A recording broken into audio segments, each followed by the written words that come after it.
He said, I die with deep hatred, anger towards my coordinator and towards the movement.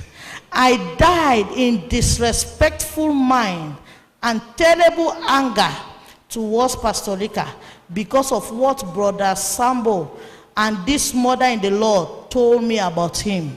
The chapter, towards some members, towards the coordinator.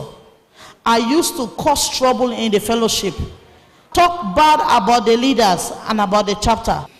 Then the man was saying, same woman make me to hate Daddy Rika because of Sambo. She advised me to go and see Sambo, and I was hot and started speaking faulty things about Daddy Rika after seeing Sambo. But before the Lord, I was shown the truth about Daddy Rika, how faultless it is in the matter of Sambo. Then he now say, I did not respect him anymore, that is Pastor Rika, since he hear from Sambo, Brother Sambo, and the counsel of that woman, secret things about Daddy Rika. He decided to disrespect Daddy Rika in his heart. That's why if you see that, they don't bother to even greet him because of what they told me about him. But before the Lord, when I die, I was shown the truth. He said, the Lord Jesus showed me the demon that is inside this matter. The demon standing behind Brother Sambo. When he opened his mouth to narrate the case with Pastor Rika and him, it is the demon that will be speaking to pollute the heart of the hearers and put deep hatred in them towards Pastor Rika and Oremo. Even him, the Sambo, did not know the danger he's doing. The Lord said to me, what you fail to know is when anyone listens to Sambo, a deep hatred towards Rika and my movement, this is a sign to them to know that Satan have taken over this matter, because hatred is not of me. I said, love your enemy. This the Lord showed me, as I said to you, there is a demon behind this matter. Not only Brother Sambo matter. It happened again because I am tracing it now. It happened to our late Sister Claire. I am telling you today that the children of God that follow Claire, the virtuous woman, these sisters that were with her, up to today, they hated Oremo with a passion that you cannot understand. Accept to be what? Cheated. Lastly, never repay evil for evil. Never repay evil for evil. Now, let me say this.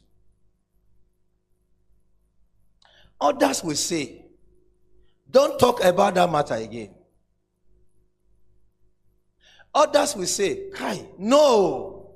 But I dare say to you that I have been challenged. Both on internet here and there, I have been challenged. And sometimes your silence may not longer be golden, may be offensive. Offensive to the ministry, offensive to the gospel, offensive to people who are following the ministry.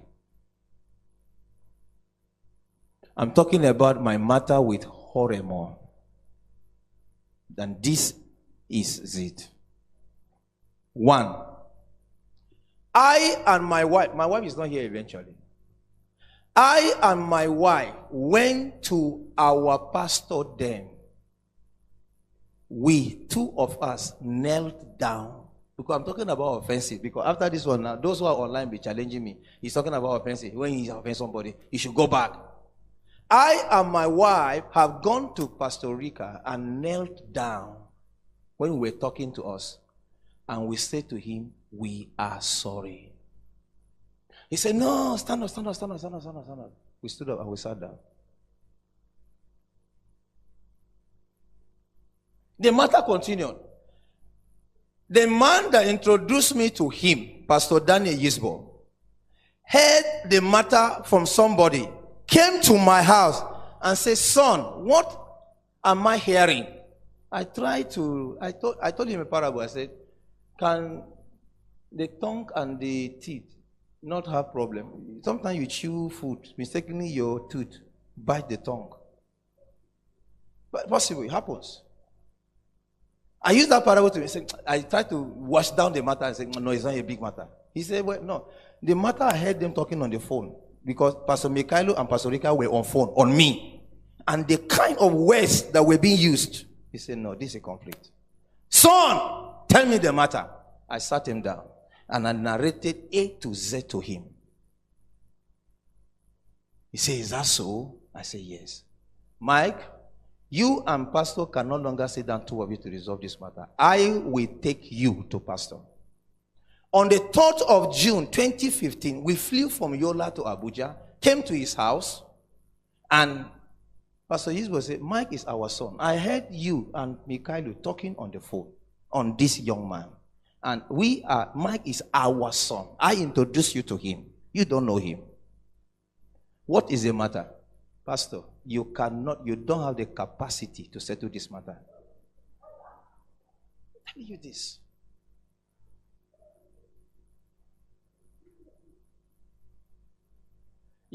Pastor, you are coming from Mike's side. Pastor said, which Mike's side? I only heard the matter on phone. Between you and Pastor Mikhailo talking on phone. And I brought this son. This is our son. I brought him so that this matter can be resolved. It's not good that this matter is lingering for too long, Pastor. Let us settle it. He said, Pastor, you don't have the capacity to settle. I'm using his words, to settle this matter.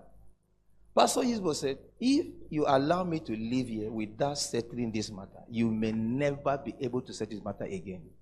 I'm telling you this by the Spirit of God. The next day, we left. It didn't entertain us. September 22nd, 2015, he called for a meeting. Our brother here was there. Emmanuel David, where is he? Where are you? Come inside so the camera will capture you too. Titus, where is Titus? Where is Titus? He has gone to somewhere. Okay. I knelt, after all said and done, I knelt down for about 15 to 20 minutes. Camera was like this on my face. I said, I am sorry. Have my apology accepted? He said not a word. It's in video. I still have the video. Has my apology accepted? He said not a word. I cried.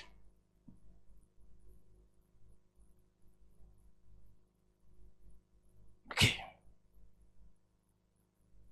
Two options before you. You must make a choice here. You are under, okay, two options. Choose one. Go and do your ministry as you want. This is strange. I will leave University of Maiduguri. I have exam on Monday and I have exam on Friday. I will finish exam on Monday. That same Monday, in the exam hall, my bag is by the door of the examination hall. As I'm finishing that exam, I'm entering vehicle to airport to fly to Abuja because we want to go to the program. Because if Michael Sambo is not around, we cannot have program. Michael Sambo must be around to testify because that was the open key. That was the key to the ministry at that time. Everywhere, all over the world, outside the country.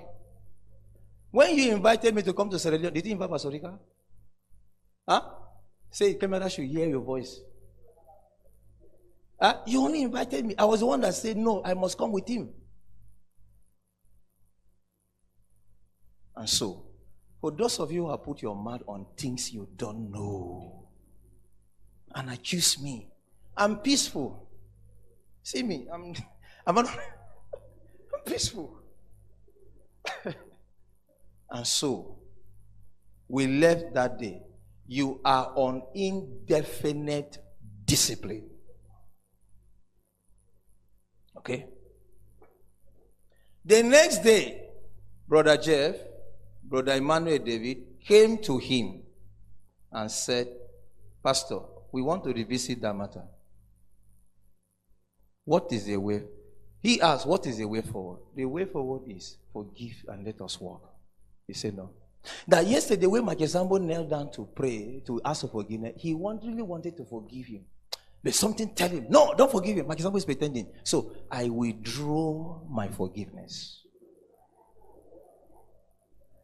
Bring microphone.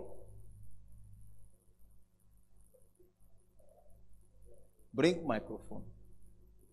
Why are you people slow like this?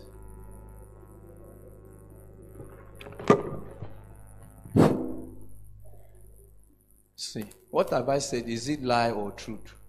Give me microphone. Just confirm what I've said. Of course, it's true. We are eyewitness. Okay. And he said, when people offend me, I just keep quiet for a long time. But when I bite, you will never recover. When I heard this statement, I say, bye. I should come back to be beat. The beating you have given me is enough. I should come back. You didn't buy me with money. Even if you bought me with money, Jesus has redeemed me from the curse of the law. Full stop. I have to bring this because I have exhausted the means of making peace with him. Go to him. If he refuses, take another believer. Go to him. If he refuses, take him to the church. That's the last level of reconciliation. If he refuses, leave him as a hidden man. I've reached that stage. Now, why I brought this?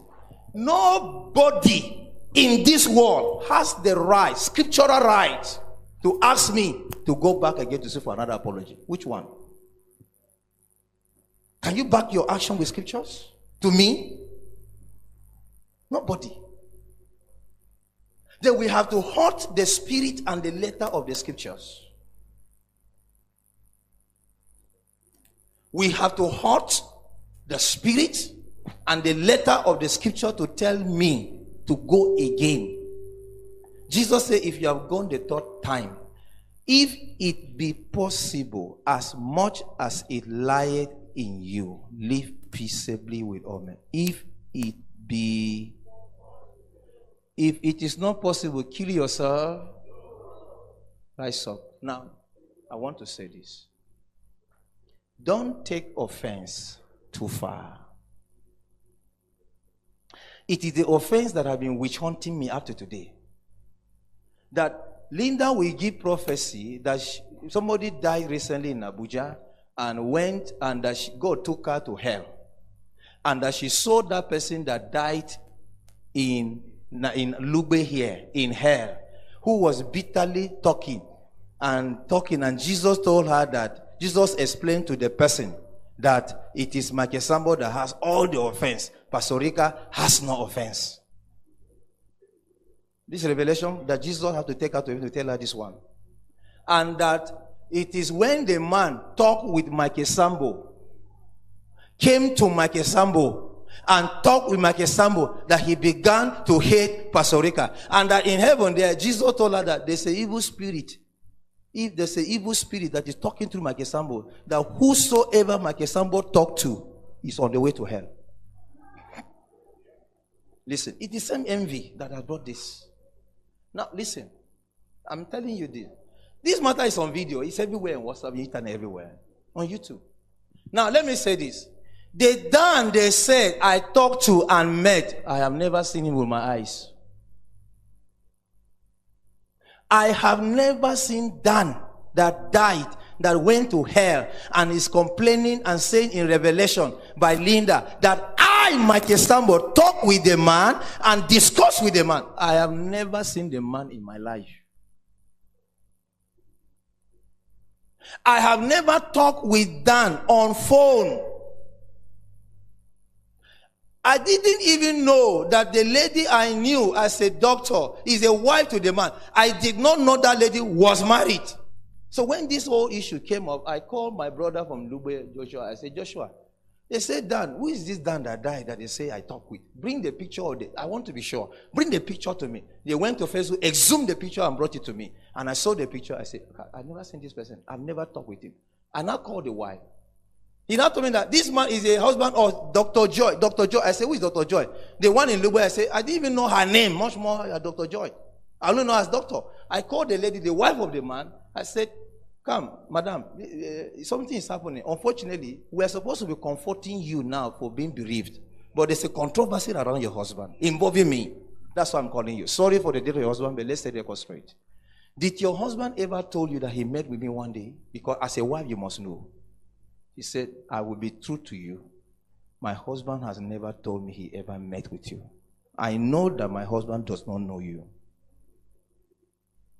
And you say Jesus took you to hell to see this man saying that I met with him, and that is revelation from God, and you swallow it. Rise up and talk to God in prayer.